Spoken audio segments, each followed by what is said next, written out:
আজকে ঈদের মাহফিলে আমাদের মরহুম সালাউদ্দিন হায়দার চৌধুরী ছেলে হোম্মান কাদের চৌধুরী প্রধান অতিথি হিসেবে উপস্থিত ছিলেন।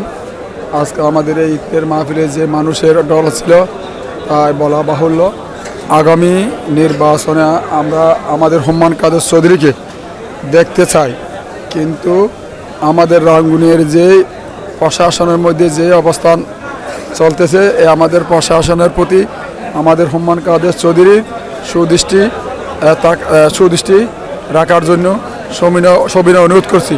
সাথে সাথে আমাদের শ্রদ্ধেয় বড় ভাই মরহুম গিয়াসউদ্দিন হায়দার চৌধুরীর কাছেও আমাদের আকুল আবেদন থাকবে রাঙ্গুনিয়াবাসীর প্রতি, যাতে যে অবস্থা চলতেছে প্রশাসনিক অবস্থা সেই প্রতি আপনার যাতে দৃষ্টি আকর্ষণ থাকে।